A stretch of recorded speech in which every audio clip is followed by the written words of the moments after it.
friends. Hey girl, hey. I know I just recorded 2 videos and I wanted to do a quick chat. I'm like getting overheated here. Ooh, I'm getting hot.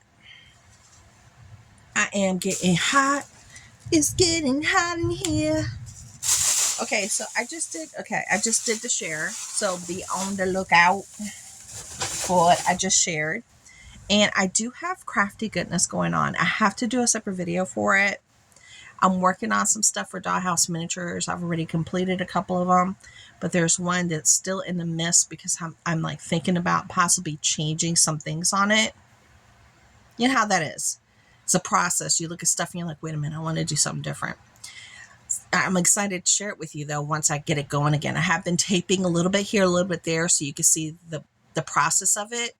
And then I'll put it all together on one video and edit it out and make it as short as possible so I don't lose y'all midway. Now, I had a person ask me a really good question. They were like, what are some of the things about prepping? What are some of the basics for prepping?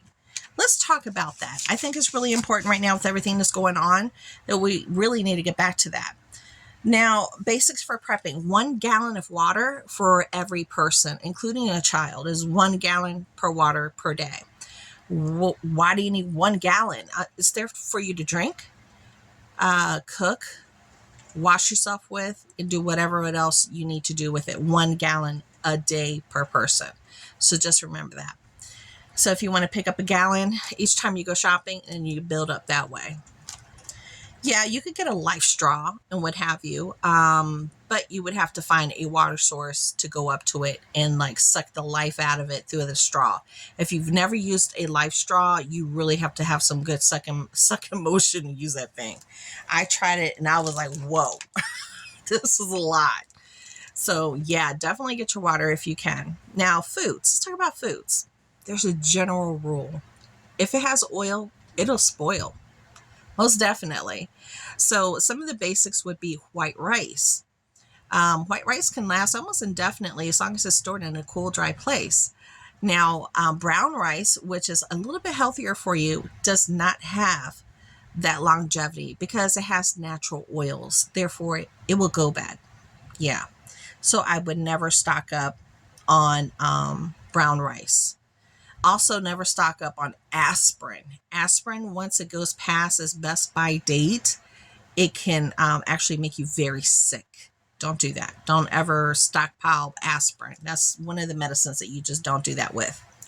I just thought about it right now because my husband takes aspirin, and it's an important thing, especially people with that are heart patients like my husband, that they take a low dose every day, But going back to the basics, beans, if you like beans, every household's going to look a little different. Pastas, oats, all those type of things that are dry goods that you can store for a longer period of time. Again, you want it in a cool, dark place away from moisture. Moisture is the enemy here. If you can put it in food saver bags, that would be a great thing to do if you can. Some people just put them in buckets. Other staples like sugar.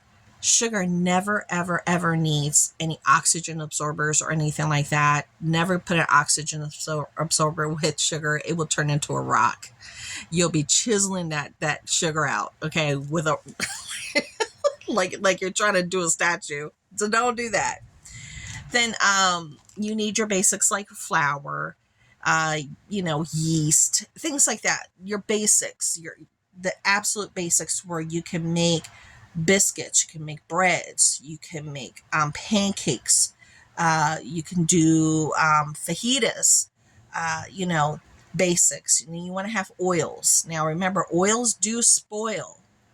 So I do not recommend stockpiling oil. Now, if you already did it, and you're going through your stockpile and you're like, oh, this has gone bad. This has gone rogue. Don't get rid of it. Don't save it. Because if you have a, the old time lamps with the wick, you can use that oil in there with your wicks, with your cotton wicks. Did you know that? And I'm getting thirsty. It's like my 3rd video. Yeah. So think about that. Seriously. Keep the oil for those type of purposes. And then they have different things that you can look up online and how to make, using different cans and different things with the oils, and then you still put the wick in it and it'll give you light and what have you. So there's a lot of really helpful, wonderful videos online to look for that type of information, right here on YouTube. What else can I tell you? Basics. Think about if you have young ladies in your life, you need to think about, personal hygiene. You need to think about all those things that they will need on a monthly basis, including yourself if you're, still going through it, or I don't go through it, but I still need my things.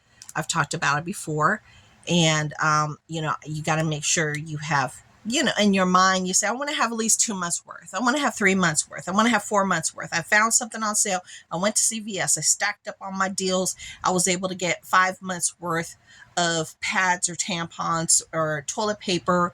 You want to think about toilet paper. You want to think about personal hygiene, soap. You want to think about toothpaste. If you don't use toothpaste, you can always use baking soda. Okay. Have baking soda as a backup to toothpaste. Everybody can brush your teeth with baking soda. Okay. That's another great alternative. You got to think about ways to wash your clothes. Do you have enough detergent? Do you have enough fabric softener or your sheets? All your little basic things that you normally use, that no matter what happens, even if it's just a life event, if it's a weather event, you hear that storm, that can take you out, mess up your house, tear the roof off, you're without electricity with anything, or your whole community is just destroyed and you just got to move on from it. Things happen. If there's a life event, if somebody loses their job, if somebody passes away and they're the main breadwinner, if a big bill comes up, you got to get a new engine for your car. You can't afford a new car. You don't qualify it. Your credit is crap. You have to do what you have to do. But now you're like, oh, now I'm going to have to come up with all this money. How are we going to just do the basics with food? Food. Now, here's another interesting thing that you should consider. All right. Like I said, everybody's home is going to be a little different, very unique, according to likes, dislikes, dietary needs, and restrictions. Everyone's going to be different, including within those dry goods, pastas. Pasta is a great one to have in different shapes and what have you, different textures. It'll give you a feeling like it's something new. You want to make sure you have spices. You want to have your sauces. You want to have your things that, even though you might be going through something and it's really hard, at least during mealtime, you can make it feel special and you'll feel like nothing's really going on because you have invested in your family, in the pantry, in your kitchen, to make sure that you are secured in that aspect. Now, the thing about me, and this is personal, my personal thing, I've talked about it on my blog, I should say, dry versus canned. It's a real thing. If you have seen different types of scenarios where people are still in their homes with no electricity, no water, and the little bit of water you have, you're not going to use it to, make beans. You're not going to use it to make rice. Canned goods are going to be your friends. Canned goods. Things that you could open, heat, and eat. That's it. That's going to be important. So I do have my supplemental, canned chicken, canned beef. I have Vienna sausages. I have corned beef hash. I have soups, different kind of soups, chicken noodle soup. I got clam chowder soup. I got steak and potato and noodle soup. I have all the hearty soups that you can imagine. I have Bear Creek dry soups, which will need water, which could be a very delicate matter if you want to use your water towards that, depending upon what the situation is. Do you see what I'm saying? So it's always good to have a good amount of dry versus ready to eat, because there's going to be situations where, you're just going to have to be ready to eat. It's just you just open it, heat it and eat it is going to be the name of the game. So consider that while you're doing your preps, and write down what your favorite recipes are. Write down what your favorite meals are and what you use for them. So do you eat spaghetti 3 times a week, 4 times a week? I mean, some people do. They eat pasta meals several times a week, or they have a certain sandwich they like to make, or they have a certain salad they'd like to make. Write these things down and start accruing your grocery items that you need to make these meals, so you'll have them when you need them. And also, if you could try to grow your food, including herbs and spices, growing your own herbs is a really good way to go. Trying to grow potatoes, trying to grow anything at all, just anything. You don't have to have a backyard. You could do it in an apartment. You can. People grow potatoes in pots. They do. They grow garlic in pots. I mean, the garlic takes almost a year to grow, but you know what I'm saying? Everything takes time to grow, but that one in particular is like extra long. If you want to grow a pineapple, that's going to be a long time to grow one pineapple, but I mean, get it started. If you buy a pineapple, you just snap off the top, you take off a couple of leaves at the bottom, you leave it looking like, like a V at the bottom with a little chunky chunk, stick it in some dirt and start growing it.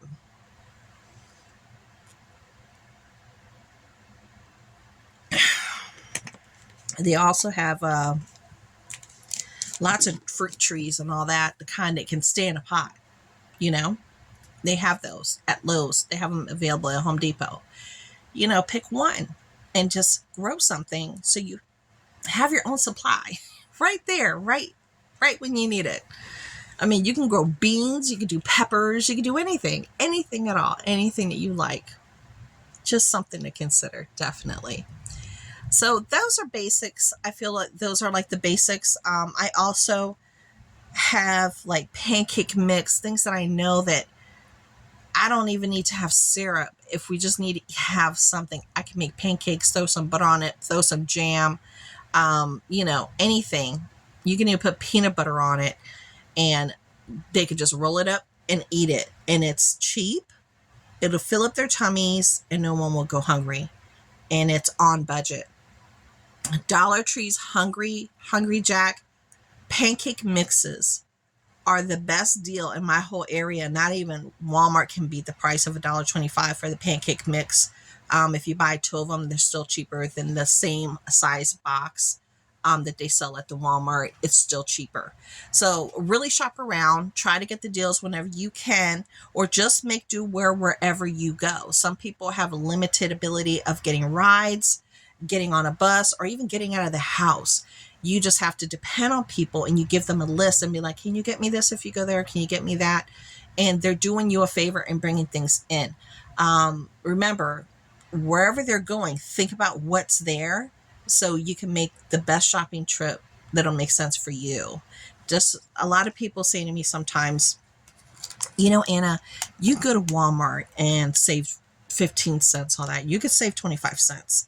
And I've talked about this before. I'm like, valid point. But my Walmart is 30 minutes away from me. And they never have anybody at the cash registers. And the lines are insane. And the Walmart is huge. A Walmart is huge. So it's a lot of walking, a lot of standing, and a long line always to do self-checkout. They never have any of the other stalls open anymore. It's like self-checkout.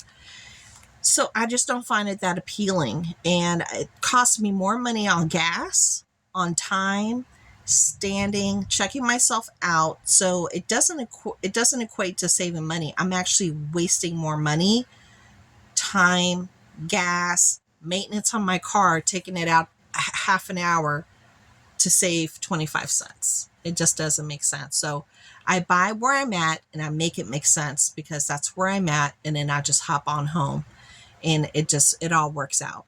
It always works out. And remember, lastly, I don't know if you guys have tried the shelf-stable milk at the Dollar Tree. That is the cheapest shelf-stable milk that you can find at the Dollar Tree right now. Cannot find it for $1.25 anywhere else. You might want to pick one up and give it a go. See if you like it. And if you get the vitamin D one, it is very creamy. What you can do is you can get your gallon of milk that you've just finished, and you could pour half of it in there and then pour water, the other half, and dilute it. And I don't think your family's going to be able to tell the difference, honestly. I don't think they will. But definitely give it a try. Just, invest that $1.25 and see if you like it. See if it'll make sense for you and your family. Some of the best by dates for those particular milks right now are all the way out until next year, like the first and second month of next year. And personally, I have opened up those milks several months past their best by dates, and they were just fine, and we used them. There was nothing wrong with them. Okay. The best by date is always the suggested date by the manufacturer for best taste, for best experience, and for what is it called? Nutritional value, that they guarantee that nutritional value will be good up to that date. Okay. That's what that is. Just to let you know. So I'm hoping that helped a little bit. I know I probably missed a lot of things because this is not a topic that will be covered in 15-20 minutes. It's something that is, very expansive. But I was just doing a quick little common basics. This is how you get started and just get it going. And once you get going, you'll be like, wow, why didn't I start this sooner? Because I did that myself, and I kind of held back. I was telling myself I was crazy. There was something wrong with me. Why did I feel like I needed to do this? And then when I did it, I was like, whew, what? I set up roadblocks in my own mind not to do it. And once I did it, I was good to go. So there you go. I hope you found that helpful, and I'll talk to you guys later. If you want to hear more things about prepping and what have you, let me know down below, and we can see what we can do together. Till then, bye.